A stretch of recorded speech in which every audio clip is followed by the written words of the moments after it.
The following podcast is a deep, shallow dive production. And you're going to love it. Okay, let's go. Hey, what's up, everybody? Okay, so I am doing today's episode in two parts.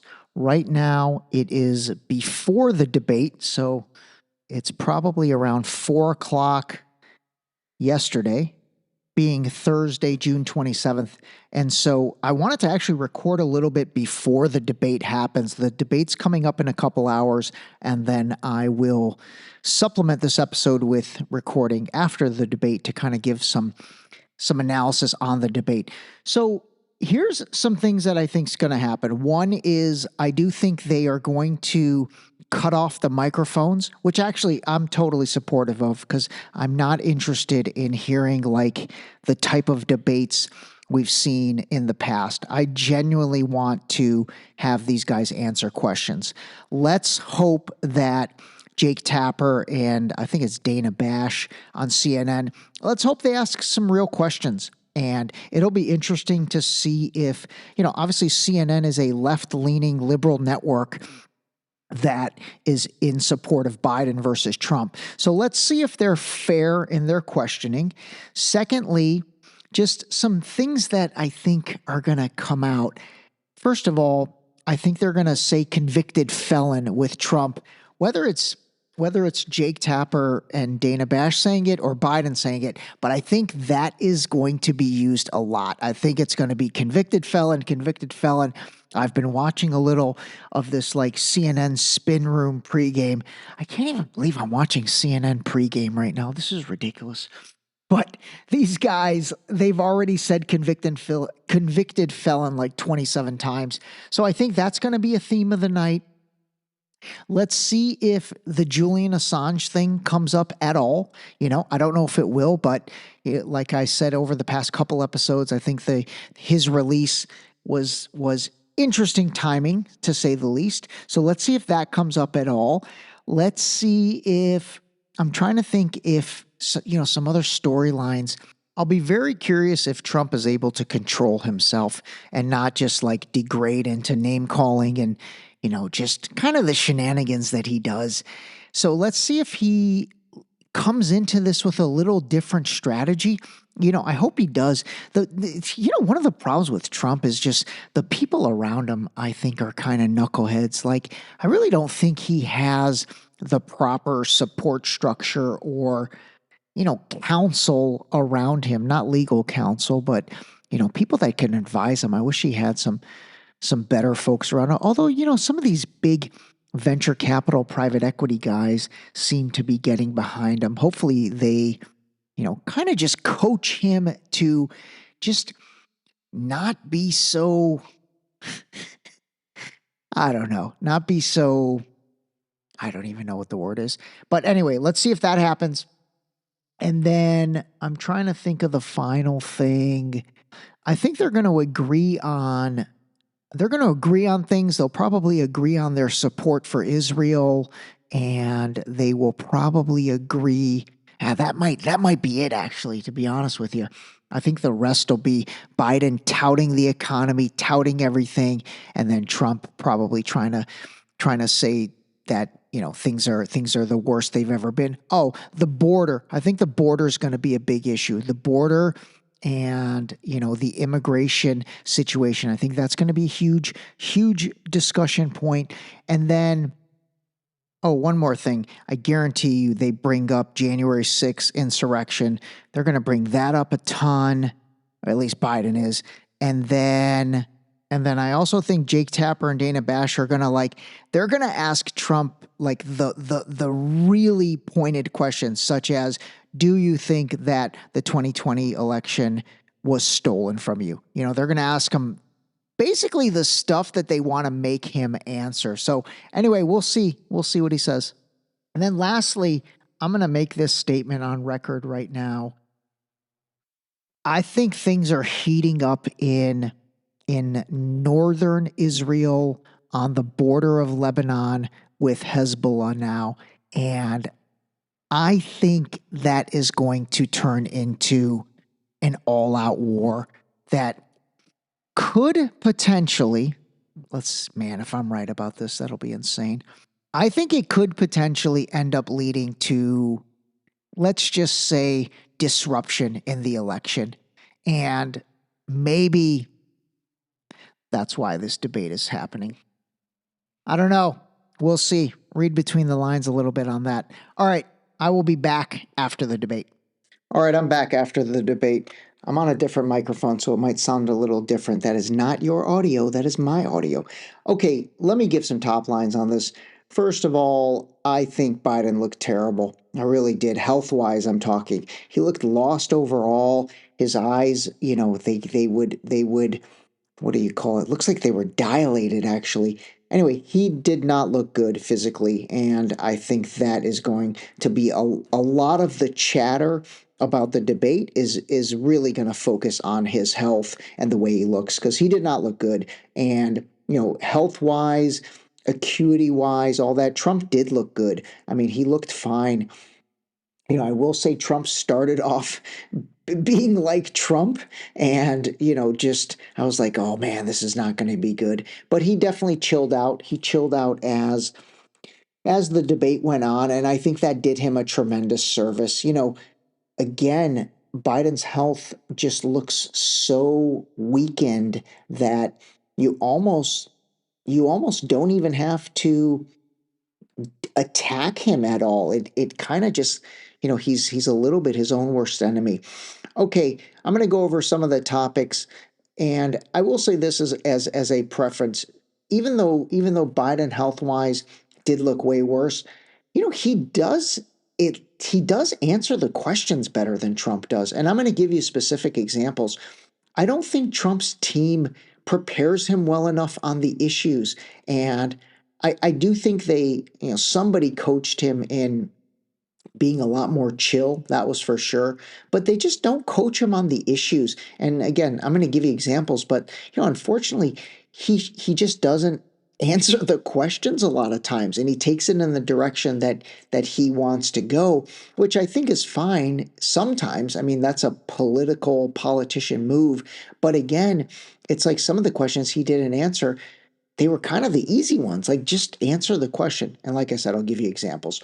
All right, first thing, when they talked about the economy, I think the only takeaway from that for me was you just cannot criticize or compare the economy when Trump left office to anything, because that was after, 9 months, 8 months of COVID, and COVID completely wrecked the world. So regardless of whoever inherited the presidency, like the unemployment rate being at 15%, that's because nothing was open and everything was closed. And so all those businesses laid off everybody. And so now, 3.5 years later, when we're at 3% unemployment, that's not an accomplishment. We just got back to normal. We just got back to 2019. So anyway, the economy stuff was kind of nonsense. The Roe versus Wade stuff, I will say Trump did himself a service by saying he supports, abortion in terms of rape, incest, safety of the mother, and he's against, obviously, 8th month after birth termination, which, God, everybody should be against that. So I don't know. I don't think Trump necessarily did himself that much harm with the way he said, because again, the way they've made it out is that he absolutely is pro-life with no exceptions, but he very clearly gave him exceptions.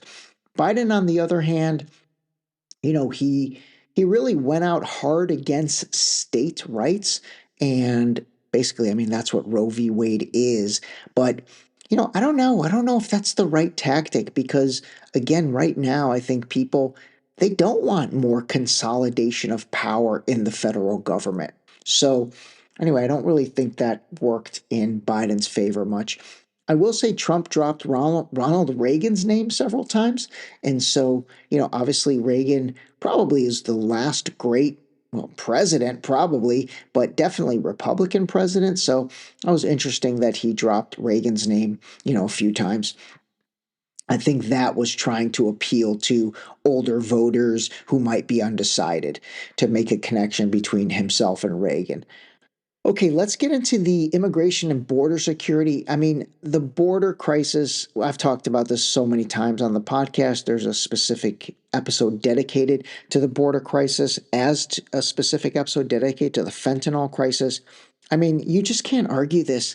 The border crisis is way worse than it is in 2020. You just can't argue this. So, the fact that Biden and the Democrats left the border open for 3 years, 3.25 years almost, and they're just now starting to address it.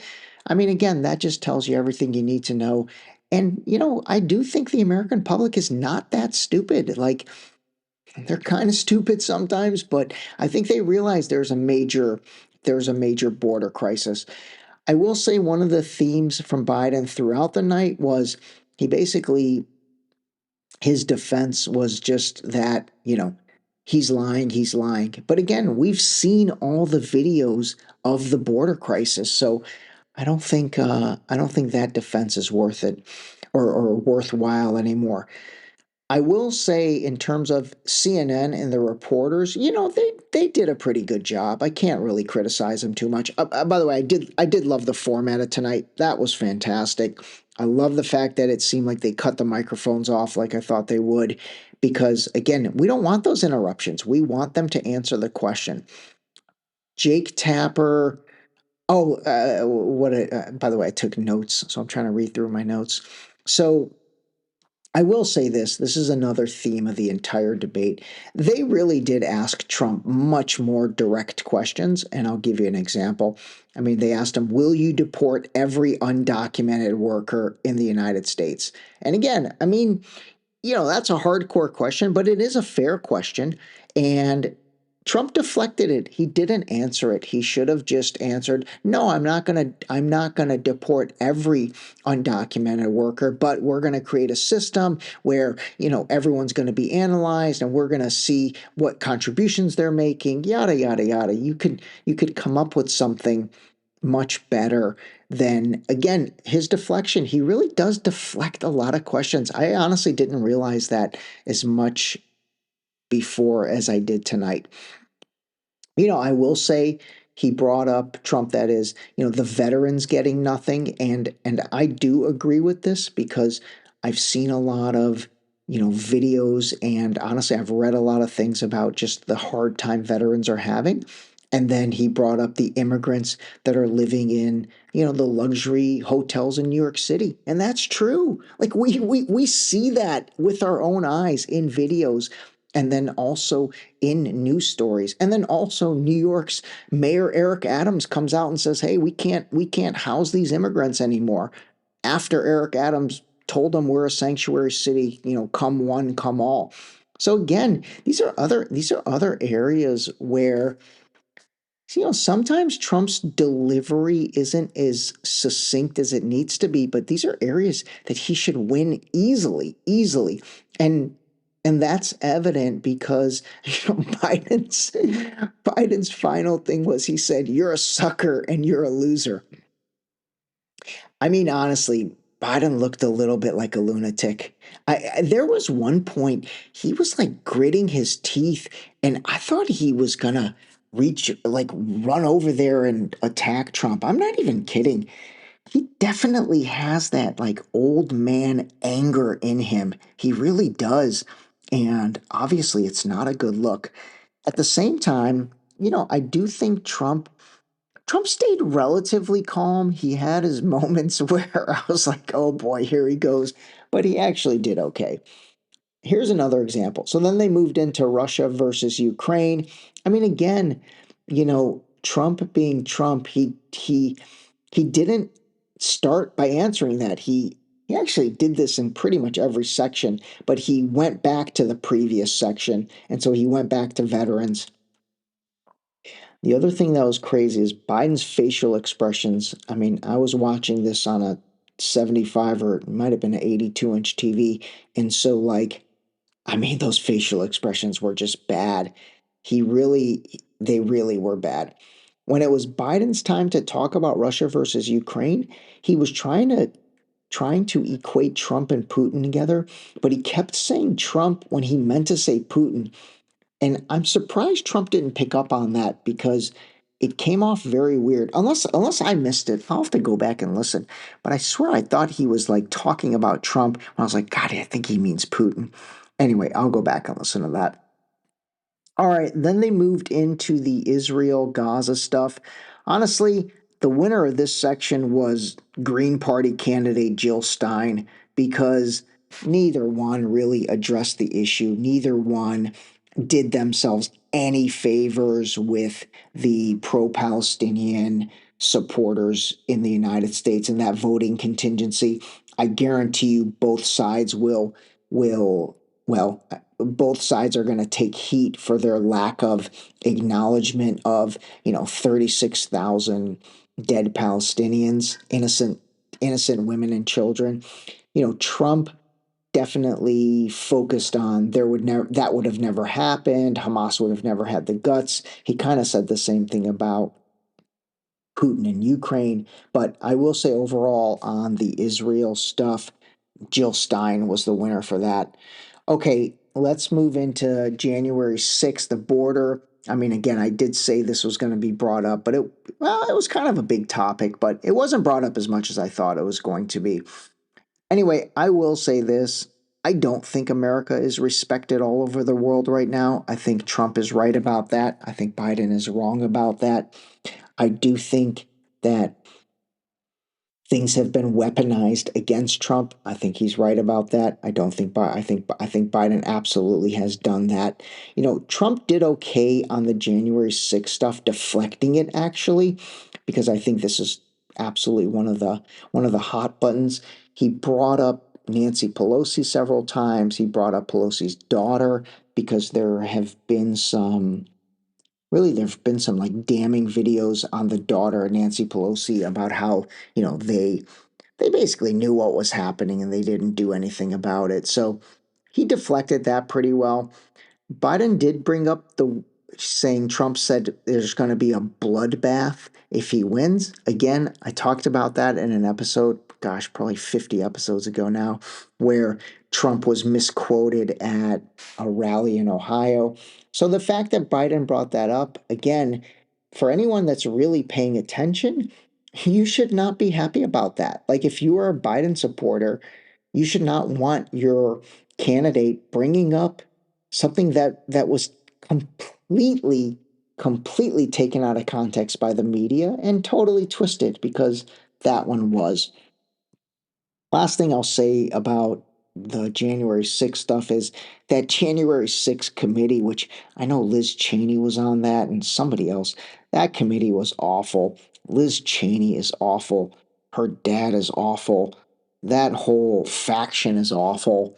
So those guys were terrible. I think the saddest part, again, here, and Jill Stein wins a little bit here as well, is that they gave 10 times the amount of energy and focus to this than talking about Gaza and the amount of dead innocent civilians, especially because again, if you think about it seriously, what has been the number 1, 2, and 3 news story for the past 10 months? That.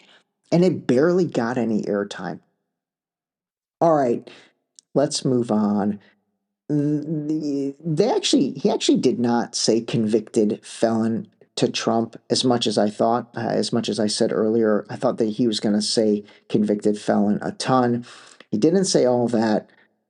I did think it was funny. They both talked about having sex with a porn star. Biden said Trump did it. Trump said he didn't do it. Which, by the way, if you don't know the true answer to that, even though I had thought he might have, there is a, and I saw this on Twitter when I was like watching Twitter during the debate. There is a letter from Stormy Daniels in 2018 where she basically does say it never happened. So anyway, I hadn't seen that before.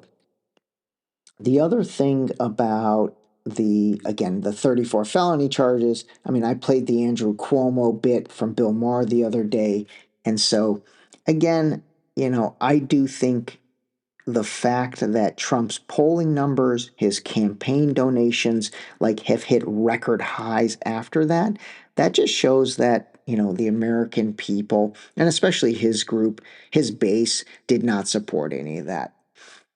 All right, let's move on to the black voters that they talked about. Man, this segment was awful on both of them.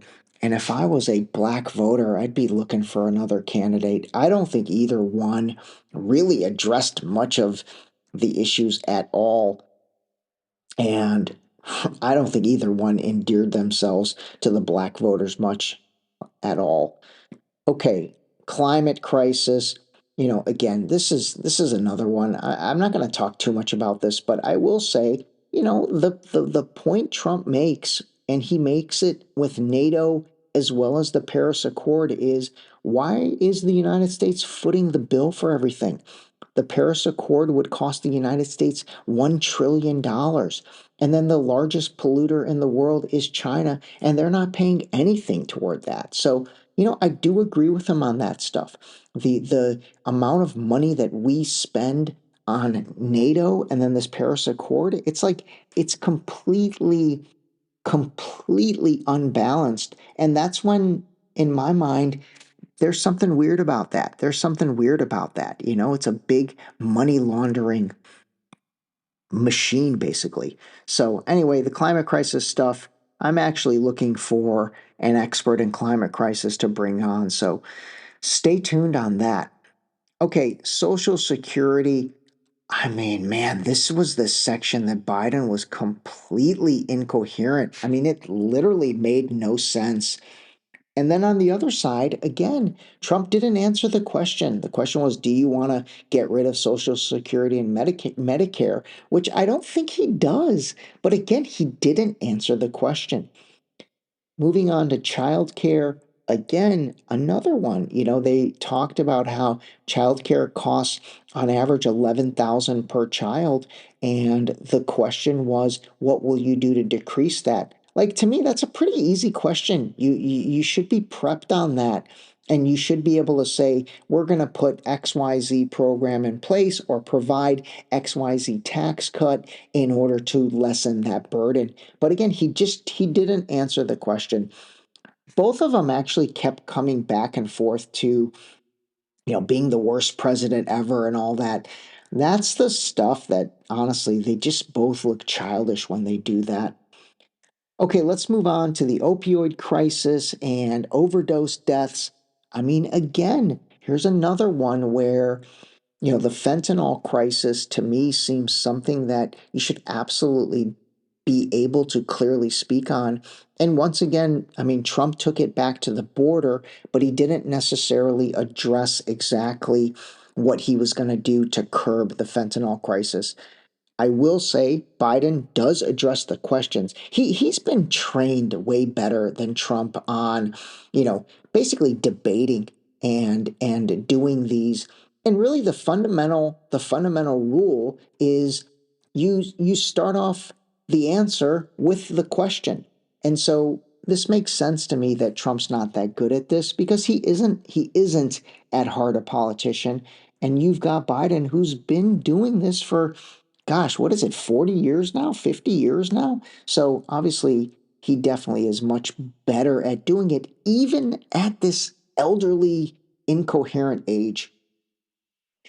All right, speaking of age, I mean, this is insane. If Biden wins by the end of the term, he'll be 86. Trump would be 82 if Trump wins. But again, it's not even close. Their coherence level and their mental acuity, it's not even close. It's just not. And if you are a Biden supporter and you disagree with that, you're not being honest with yourself. I thought it was hilarious that they kept talking about golf. They talked about golf so much. And then Biden said he was a 6 handicap and then an 8 handicap. I have a hard time believing that he's a 6 or an 8 handicap in golf. That's actually really good for those that don't play golf. Like, that is a ridiculously good golfer. That's probably like what my buddy from high school, Doug Nye, is these days. That dude, Sly Doug Nye, he could play some serious golf. All right. The results of the election, they kept pressing Trump on whether he would accept the results. He said if it was fair and honest, he would. I will say the best point Trump made tonight, and man, if him and his team were smart, they would make this a campaign pillar. And that is, he said, I wish Biden was a great president because I wouldn't have to do this. I could be off enjoying one of my many properties and all that. And seriously, if you think about it, that's a pretty powerful statement. Dude's like, what he should say is, I'm 78 years old. I want to just enjoy the rest of my life. I've done enough. I have a ton of money. I have all these amazing properties. I don't want to be doing this. Why would I want to be doing this? I'm doing this for America and the American people. So it'll be interesting if they try to make this a bigger part of their campaign, which I personally think they will. The last part on the results thing, man, Biden's eyes, there were a couple times in the night where they swole up to like owl size and they looked wild. And this was one of them. Like they just looked weird. He just looked off. All right, closing remarks. I mean, Biden's were awful. Trump's closing remarks were not that good either. I mean, they weren't bad, but he just needs to be more genuine and talk to the American people with a little more heartfelt. I've said it before and I'll say it again. Can you imagine if Trump had Obama's delivery? Oh my God. Dude would like have his own Mount Rushmore probably. Seriously, if you think about it, the delivery, it's all at the delivery. He just doesn't, maybe he connects with his base because they already love him, but that's not what this is about right now. What this is about is connecting with those people that fundamentally don't like you. But if you can connect with them, they'd be willing to support you because, first of all, they think Biden's health is a major scare and problem, or they might not be happy with it. You're in a perfect situation to capitalize on it. But again, I just don't think he connects enough with those that are not already his fans. So anyway, I really think he should focus on this thread line of, I'm a billionaire, I'm the only billionaire out here doing this, or if you want to say he's a multimillionaire, whatever, he should really focus on saying, I should be enjoying this stage of my life. I should be playing golf every day and just having fun. And instead, look at what I'm going through. Had I not run for president, none of these indictments would have come. None of all this would be happening. I'd be enjoying my life. But I'm not doing that because I want this country back on track. I think if Trump could deliver that message in a heartfelt way, he really would win over the folks that right now don't like him. All right, that is it. That is my post-debate analysis. You heard my pre-debate analysis. I think I got a few things right, maybe some things that didn't happen. But anyway, that's it, everybody. Have an amazing weekend, and we will... Oh, by the way, if you didn't get a chance to listen to Thursday's episode with Rabbi Moshe Zeldman, I think you'll really enjoy it. It was an awesome episode for me because I learned a lot about Judaism and the role of a rabbi. And I think he also explains a lot of things of religious significance that, quite frankly, I think are, challenging to understand. So give that a listen over the weekend if you didn't, and have a great weekend. Call a spade a spade. Talk to you soon. The ending was terrific. This episode was brought to you by the new book, Deep Shallow Dive Into You, available now on Amazon and Barnes & Noble in hardcover and paperback. Don't forget to sign up for our new mailing list on our website at deepshallowdive.com.